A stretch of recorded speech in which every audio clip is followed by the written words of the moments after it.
मैं बहुत खूबसूरत थी और यतीम भी। जब एक दिन चची का बेटा मेरे साथ ज्यादती करने लगा तो मैंने शोर मचाया तो चची ने उल्टा मुझे ही घर से निकाल दिया। सब लड़के मुझे गंदी नजरों से देख रहे थे। फिर अचानक मोहल्ले के लड़के मेरे पीछे पड़ गए। फिर उस दिन एक ख्वाजा सरा ने मेरी जान बचाई और अपनी बहन बनाकर मुझे अपने घर ले गया। वो बहुत अच्छा इंसान था। फिर एक रात अचानक मैं तेज तेज कदम उठाती उस सुनसान गली को जल्द से जल्द पार करने की कोशिश कर रही थी, लेकिन मैं जितना तेज कदम उठाने की कोशिश करती मेरे कदम उतने ही लड़खड़ाने लगते। मेरे पीछे आते वो चार आवारा लड़के जिस तरह के बेहुदा जुमले मुझ पर कस रहे थे, मेरे कदमों तले से जमीन निकली चली जा रही थी। न रास्ते का पता था न मंजिल की खबर। मेरी आंखों के गोशे भीग रहे थे और सामने का मंजर धुंधला गया था। अरे अकेली जा रही हो, हमें भी साथ ले चलो, कसम से इस कदर खूबसूरत हो कि हमारी रात बन जाएगी। पीछे से आते जुमलों ने मेरे होश उड़ा के रख दिए थे। मैंने मजीद तेजी से कदम बढ़ाने शुरू कर दिए थे। सर्दी की खुनक रातें थीं और मगरिब के फौरन बाद ही सन्नाटा छाया जा रहा था। मैं शाम के वक्त घर से निकली थी और उस वक्त भी लोगों ने मुझे अजीब अजीब नजरों से देखा था। अब तो इशा भी हो चुकी थी। सब लोग अपने अपने घरों में चले गए थे और ऐसे में ये चार आवारा लड़के मेरे ही पीछे लग गए थे। मैंने हाथों में पकड़ी पोटली को मजीद सख्ती से अपनी बाहों में दबाया और बिना पीछे पलटे ही तेज तेज आगे की जानिब कदम बढ़ाती चली गई। लेकिन हर गुजरते लम्हे के साथ उनके कदमों की चाप मुझे खुद से करीब तर महसूस हो रही थी और मेरी रूह फना होने लगी थी। और कुछ ही मिनटों में वो चारों मेरे इस कदर करीब आ चुके थे कि बस हाथ भर का फासला रह गया था। और फिर मुझे अपनी चादर के खींचे जाने का एहसास हुआ तो अपनी बेबसी पर कुछ आंसू मेरी पलकों से टूटकर मिट्टी में खौफ से मेरा रुआं रुआं कांप रहा था। इस अंधेरी रात में अगर मैं चार लड़कों के हाथों लग जाती तो उससे आगे सोचने की भी मुझ में हिम्मत नहीं थी। और फिर वही हुआ जिसका मुझे डर था। मेरी चादर पूरी तरह खींच ली गई थी और मैं बगैर चादर के अपनी पोटली बाहों में समेटे खड़ी रह गई थी। मेरे कदम रुक चुके थे क्योंकि बिना चादर के आगे बढ़ना मेरे लिए मुमकिन नहीं था। पलटना मेरी मजबूरी बन चुका था और जैसे ही मैंने पलट कर देखा तो उन चारों के हुलियों ने मेरी जान निकाल ली। शक्ल से ही वो चारों बदमाश और लफंगे मालूम होते थे। मेरी चादर उनमें से एक लड़के के हाथ में थी। उनके चेहरों पर फातिहाना मुस्कुराहट थी और आंखों में हवस साफ दिखाई दे रही थी। ऐसे लग रहा था कि जैसे उनकी जीत हो गई और उन्हें इस बात का पूरा यकीन हो कि मुझे उनसे कोई नहीं बचा सकता। मैंने अपने आप पर काबू पाया और टूटे लफ्जों में से उनसे फरियाद की कि मेरी चादर वापस कर दें, मुझे जाने दें। मेरी बात पर उनमें से एक जोर से हंसा और कहने लगा, हम भी कौन सा तुम्हें जिंदगी भर के लिए रख लेंगे, कुछ ही देर की तो बात है। तुम हमारे साथ हमारे घर चलो, फिर हम तुम्हें आजाद कर देंगे। आज की रात तुम्हारे लिए यादगार बना देंगे। उसका लहजा मुझे समझा रहा था कि वो मुझसे क्या चाहता है। मैं 17 साल की जवान और खूबसूरत लड़की थी और यही खूबसूरती मेरे लिए मुसीबत बनी हुई थी। मैं खौफजदा होकर 2 कदम पीछे हटी और गुस्से से कहा, मैं कोई ऐसी वैसी लड़की नहीं हूँ। मैं एक इज्जतदार घराने से ताल्लुक रखती हूँ। मेरी बात पर तो वो चारों कीपा लगा बैठे और कहने लगे, हम भी बड़े ही शरीफ हैं, ज्यादा तंग नहीं करेंगे। अब सीधी हमारे साथ चलो, नहीं तो हमें जबरदस्ती करना भी आती है। उनमें से एक ने आगे बढ़कर मुझे बाजू से पकड़ा और दूसरी सिमत में घसीटने लगा। यकीनन वो लोग मुझे किसी महफूज मकाम पर ले जाना चाहते थे ताकि अपना मतलब पूरा कर सके। मैंने चीखना चिल्लाना शुरू किया तो दूसरे ने आगे बढ़कर मेरा मुंह दबा दिया और मैं उन दोनों की बाजू में बुरी तरह मचलने लगी थी। वो हटे कटे जवान लड़के थे और उनके आगे मैं एक दान बांसी लड़की थी। मैं चाहती भी तो खुद को आजाद ना करवा पाती। मुझे अपनी साफ दिखाई दे रही थी। मैं जल्दी उन चारों की हवस का निशाना बनने वाली थी और फिर जिंदगी भर खुद से नजरें मिलाने के काबिल न रहती। बेइख्तियार ही मुझे शामिर याद आया था। ना ही वो चच्ची के सामने अपने जज्बात का इजहार करता और ना चच्ची गुस्से में आकर मुझे घर से बाहर निकालती। शामिर की मोहब्बत ने मुझे कहीं का नहीं छोड़ा था। मैंने लाख बार उसे समझाया था कि चच्ची के सामने ऐसी कोई बात ना करना, लेकिन उसे यकीन था कि वो अपनी माँ को मना लेगा। मगर वही हुआ जिसका मुझे यकीन था। चच्ची को जैसे ही इल्म हुआ कि उनका इकलौता लाडला बेटा मुझ जैसे यतीम लड़की की मोहब्बत में पड़ गया है, चच्ची ने मुझे बालों से पकड़कर घर से बाहर निकाल दिया और साफ साफ लफ्जों में कह दिया कि मैं पलट के भी कभी दोबारा उनके घर की तरफ ना देखूं। चच्ची के सिवा मुझे किसी का आसरा नहीं था, लेकिन शामिर की वजह से उन्होंने एक पल भी मुझे अपने घर में रुकने ना दिया। चची के कहर के आगे शामिर की भी एक ना चली। जिस मोहब्बत का वो दम भरता था वो झाग की तरह बैठ गई थी और मैं गली में भटकने पर मजबूर हो गई थी। और अब मेरी इसी मजबूरी का फायदा ये चार आवारा लड़के उठा रहे थे। मेरी आंखों से आंसू बहते ही चले जा रहे थे। मैंने दिल ही दिल में खुदा से फरियाद की वो मुझे इस जुल्म से बचा ले। मैं बेआबरू नहीं होना चाहती। शायद कबूलियत का कोई लम्हा था कि उसी वक्त वहाँ एक लंबा चौड़ा हट्टा कट्टा ख्वाजा सरा पहुंच गया। न जाने वो कहाँ से आ रहा था। जब उसने मुझे उन चारों के हसार में देखा तो फौरन ही सर पर आ पहुंचा और उन चारों को बुरा भला कहने लगा। उन चारों ने जब उस ख्वाजा सरा को देखा तो गुस्से में कहने लगे, तू यहाँ से दफा हो जा, तेरा यहाँ कोई काम नहीं है। उस ख्वाजा सरा ने जोर जोर से तालियां बजाना शुरू की और कहने लगा, अगर तुम लोगों ने इस लड़की को नहीं छोड़ा तो मैं यहाँ इतना रश जमा कर लूंगी कि तुम लोग पत्थरों से ही मर जाओगे। मेरी तालियों में इतना ही दम है कि लोग अपनी रजाइयां छोड़कर घरों से बाहर निकल आएंगे। सन्नाटे में उसकी तालियां जोरों शोर से गूंज रही थी। वो सब लड़के सूखे पत्थर की तरह कांप रहे थे। चारों लड़के इस लंबे चौड़े ख्वाजा सरा से खौफजदा हो गए थे। उसकी तालियां बुरी तरह सन्नाटे को चीर रही थी और अगर कुछ देर वो इस तरह तालियां बजाता तो वाकई ही सब लोग निकल कर आ जाते। इसीलिए जब उन लड़कों को लगा कि वो ख्वाजा सरा पीछे नहीं हटेगा बल्कि लोगों को जमा करके ही दम लेगा, बेचारे मुझे छोड़कर वहां से फरार हो गए थे और मैं बेदम होकर जमीन पर गिर पड़ी। वो ख्वाजा सरा आगे बढ़ा, उसने मेरी चादर उठाकर मेरे वजूद पर डाली और मुझे सहारा देकर खड़ा किया और बहुत मोहब्बत से कहने लगा, बेटी तेरा घर कहाँ है, मुझे बता, मैं तुझे खुद हिफाजत से छोड़कर आती हूँ। उस ख्वाजा सरा के लफ्जों ने मुझे रोने पर मजबूर कर दिया था। मैंने रोते हुए उसे बताया कि मेरा तो कोई घर नहीं, मेरा कोई नहीं है, मैं तन्हा हूँ, तभी तो आधी रात को रास्ते पर हूँ, मैं कहाँ जाऊंगी, कब तक अपनी इज्जत बचाऊंगी, ये लुटेरे मुझे जीने नहीं देंगे, हम जैसी यतीम लड़कियों का कोई नहीं होता। तो ख्वाजा सरा मेरी बातों का पूरा मतलब तो ना समझ पाया था, लेकिन इतना जरूर जान गया था कि मैं बेसहारा हूँ। उसने मुझे सहारा दिया और अपने साथ लेकर चल पड़ा। कुछ ही देर बाद हम एक छोटे से घर के अंदर थे जो उस ख्वाजा सरा का था। उसने मेरे सर पर हाथ रखा और कहने लगा, आज से तू मेरी छोटी बहन, मेरे होते हुए तुझ पर कोई बुरी नजर नहीं डालेगा। मैं बेइख्तियार ही उसे देखने लगी थी। मुझे तो मेरे सगे रिश्तों ने झुटला दिया था। वो शामिर जो हर वक्त मेरी मोहब्बत का दम भरता था, अपनी माँ को जुल्म से ना रोक पाया था, तो फिर वो ख्वाजा सरा क्यों मुझे अपनी बहन का दर्जा दे रहा था। मैंने आहिस्ता आहिस्ता उसे रोते हुए अपनी सारी कहानी सुनाई, जिसे सुनकर वो भी गमगीन हो गया और कहने लगा कि बस आज से तुम यही रहोगी और अब मैं तुम्हारी खूबसूरत आंखों में आंसू नहीं देखूंगी। उस दिन के बाद से मेरा ठिकाना उस ख्वाजा सरा का घर बन गया। उसने मुझे सिर्फ छोटी बहन कहा ही नहीं था, बल्कि जो इज्जत और मोहब्बत मुझे दी थी वो भी बिल्कुल छोटी बहनों वाली ही थी। मैं भी उसे बाजी कहने लगी थी। जब भी मैं उसे देखती तो मुझे अपने चाचा चाची की बेख्तियार याद आ जाती, जिन्होंने अपने होने के बावजूद मुझे पराया कर दिया था। मेरा कसूर क्या था, सिर्फ यही ना कि उनका बेटा खुद ही मुझसे मोहब्बत करने लग गया था। मैंने तो कभी उसके जज्बात की पजीराई तक नहीं की थी और उस बात की मुझे ऐसी सजा दी गई थी कि मुझे कपड़ों की एक पोटली के साथ घर से बाहर निकाल दिया गया।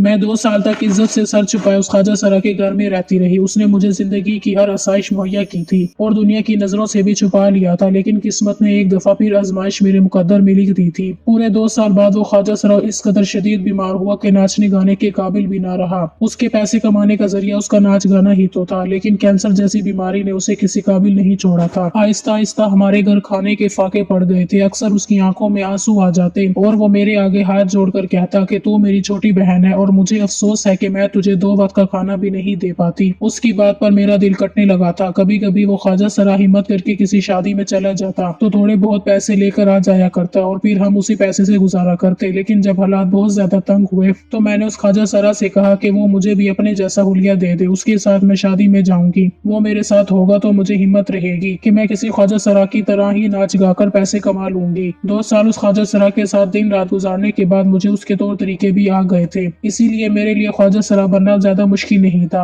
और यही एक काम था जो मैं कर सकती थी, क्योंकि मेरे पास ना ही तालीम थी और ना ही कोई हुनर, और मैं दुनिया की नजरों में एक लड़की के रूप में आना भी नहीं चाहती थी। पहले भी मेरी इज्जत लुटते लुटते बच गई थी। मैं एक दफा फिर अपनी इज्जत का सौदा नहीं करना चाहती थी। मेरी बात सुनकर पहले तो उस ख्वाजा सरा ने साफ मना कर दिया कि तू छोटी बहन है मेरी, मैं तुझे शादी में नाचने गाने का काम नहीं करवा सकती। लेकिन जब दोनों फाकों पर मजबूर हुए और भूख ने निढाल किया तो वो मेरी बात पर राजी हो गया और उसने मेकअप के जरिए मेरा हुलिया किसी ख्वाजा सरा जैसा बना दिया और अब हम दोनों एक साथ शादियों में जाते। वो पीछे खड़ा हो जाता और मैं आगे बढ़कर खूब नाचती और एक ख्वाजा सरा की तरह सबके साथ पेश आते। लोग मुझ पर खूब पैसे निछावर करते। सब मुझे डोली के नाम से जानने लग गए थे। मेरा खूब चर्चा होने लगा था। एक लड़की होने की वजह से मैं पहले ही बहुत खूबसूरत थी। उस पर जब मेरा मेकअप किया जाता और मैं शादी में जाकर नाचती तो हर कोई मेरे हुस्न का दीवाना हो जाता। नाच गा के जो पैसे मुझे हासिल होते मैं उन पैसों से अपना और उस ख्वाजा सरा का पेट पालने लगी। उसकी दवाइयों पर भी काफी पैसा खर्च हो जाता था। हम दोनों एक दूसरे के साथ खुश थे। जैसे जैसे हमारा खर्चा भी चल रहा था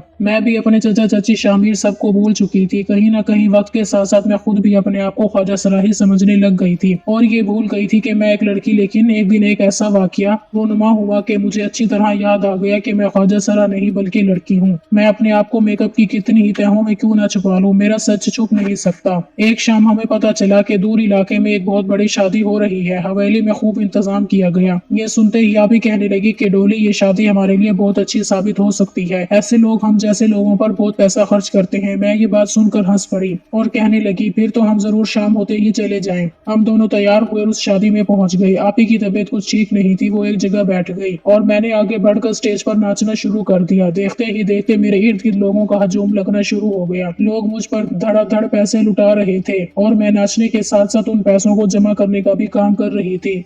वहाँ कुछ और रक्स करने वाली औरतें भी मौजूद थी। एक अजीब सा माहौल बना हुआ था। मुझे खुद अपना भी होश नहीं था। उसी दौरान किसी ने मेरा हाथ पकड़कर मुझे खींचा था। शोर शराबे में मुझे कुछ भी समझ न आया और मैं खुद को संभाल न सकी और खींचती ही चली गई। कोई मुझे तेजी से पकड़कर हवेली के अंदर ले गया और जो मैंने अंदर जाकर उस शख्स का चेहरा देखा तो मुझे याद आ गया कि वो इस हवेली का मालिक था। उसी की घर की शादी थी और ना जाने क्यों वो मुझे अंदर घसीटता हुआ ले आया था। मुझे बहुत ज्यादा खौफ आ रहा था। आप ही को भी मेरे बारे में कुछ पता नहीं था। हवेली अंदर खाली पड़ी थी, सारा शोर शराबा बाहर था और बाहर आवाजें इतनी थी कि मेरे चीखने चिल्लाने की आवाज भी किसी को सुनाई नहीं दी थी। मैंने अपना हाथ उस आदमी के हाथ से छुड़ाना चाहा, लेकिन मेरा हाथ छोड़ने की बजाय वो मुझे खींचता हुआ हवेली के कमरे में ले गया। उसने दरवाजे की कुंडी चढ़ा दी। मेरा तो सांस लेना भी दोबर हो गया था। मैं बुरी तरह चीखी और कहा कि मुझे यहाँ क्यों लाए हो, मुझे बाहर जाने दो। लेकिन उसने मेरी बातों का कोई जवाब नहीं दिया और खामोशी से जाकर एक अलमारी खोली और उससे एक छोटा सा संदूक निकाला और मेरे सामने लाकर रख दिया। मैं घबराई हुई नजरों से उसे देख रही थी और जैसे ही उसने नजर उठाकर मुझे देखा तो मेरी जान निकल गई। उसकी आंखें सुर्ख माइल हो रही थी।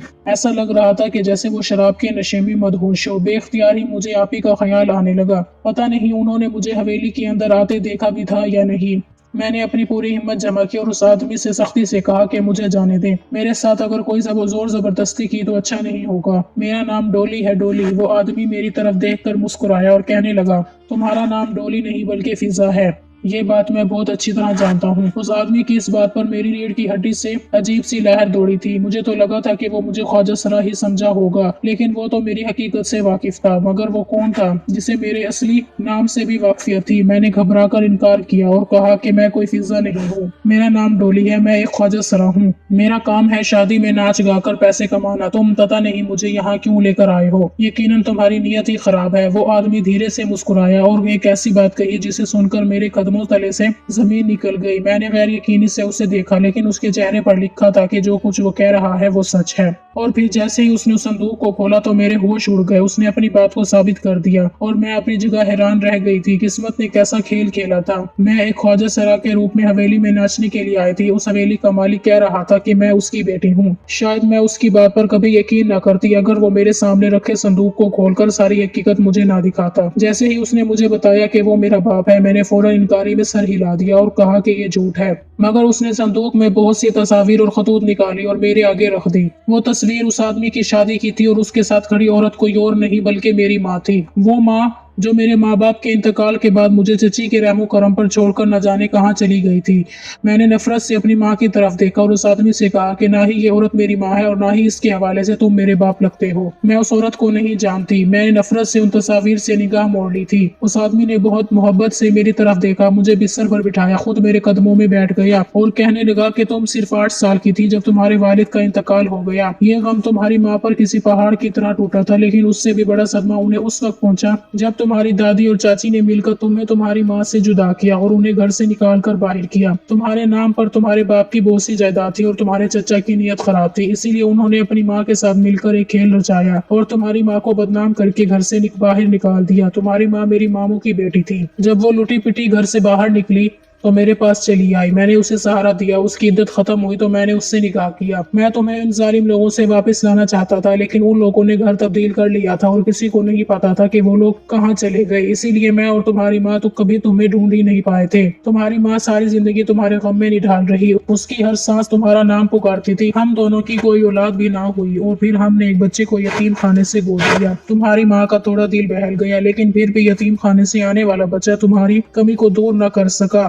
तुम्हारी माँ तुम्हारी ही है और वो बीमार रहने लगी और कुछ ही सालों पहले उसका इंतकाल भी हो गया। वो अक्सर तुम्हारे नाम खत लिखा करती, लेकिन उन खतूत को पोस्ट करने के लिए कोई पता भी नहीं था। तुम्हारी माँ एक नेक औरत थी, उसने ना तुम्हारे बाप से बेवफाई की, ना वो तुम्हें छोड़ना चाहती थी। बस तुम्हारी दादी और चचा ने मिलकर जायदाद की हवस में तुम्हारी माँ और तुम्हें अलग अलग कर दिया, और ना जाने तुम्हें तुम्हारी माँ के हवाले से क्या कुछ बताया गया होगा। लेकिन मैं तुम्हारी माँ के किरदार की गवाही देता हूँ। उस आदमी ने बहुत सारी तस्वीर और खतूत निकाल कर मेरे हाथ में पकड़ा दिए। उनमें से कई तस्वीर तो मेरी बचपन की थी। अपनी माँ का सुनने के बाद मेरी आंखों से आंसू बह रहे थे। मैं सारी जिंदगी अपनी माँ को कोसती आई थी कि मेरी माँ ने क्यों मुझे चची के रहमो करम पर छोड़ दिया। लेकिन ये तो मुझे आज पता चला कि मेरी माँ पर कितना बड़ा जुल्म हुआ था। मैंने हैरत से उस आदमी से पूछा जो मेरा सुतेला बाप था, आपने मुझे कैसे पहचान लिया? वो धीरे से मुस्कुराया और कहने लगा कि तुम हूबहू अपनी माँ के जैसी हो। इतने लोगों के दरमियान रक्स करते हुए मेरी नजर तुम्हारे कंधे पर पड़ी तो मैं हैरान रह गया था, क्योंकि तुम्हारे कंधे पर बिल्कुल वही निशान था जो तुम्हारी माँ के कंधे पर था। और फिर जब मैंने गौर से तुम्हें देखना शुरू किया तो तुम्हारी हर हरकत, उठना बैठना, चलना फिरना, सब कुछ तुम्हारी माँ जैसा ही तो था। बस मैं समझ गया था कि तुम ही वो बदनसीब लड़की हो जिसे बचपन में माँ से जुदा कर दिया गया था और अब इस उम्र में आकर ख्वाजा सरा बनने पर मजबूर किया गया। उस आदमी ने मेरे सर पर हाथ रखा, मुझे सीने से लगाया और कहने लगा कि फिजा, तुम यहाँ से कहीं नहीं जाओगी। तुम्हारी माँ ने सारी जिंदगी तुम्हें याद किया। मैं तुम्हें एक इज्जत वाली जिंदगी देना चाहता हूँ। उस आदमी की बात पर इनकार में सर हिलाया और कहा कि मैं तन्हा नहीं हूँ, मुझ पर आप ही की जिम्मेदारी है। जब मेरा कोई नहीं था तब आपने ही मेरा साथ दिया था, वो मेरा सहारा बनी थी। उन्होंने मुझे इज्जत की छत दी।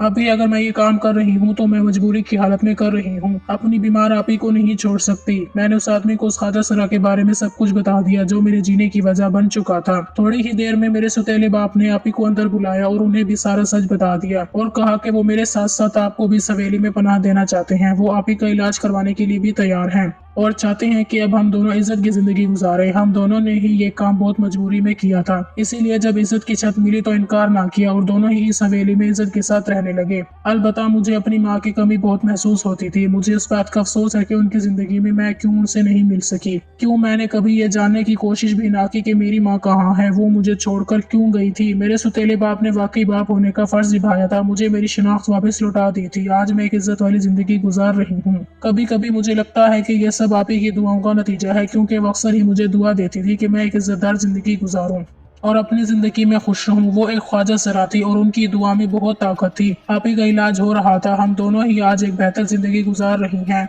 सब कुछ बेहतर हो चुका है। बस अगर कहीं कोई कसर है तो वो अपने सगे रिश्तों से मिलने वाले धोखे की है।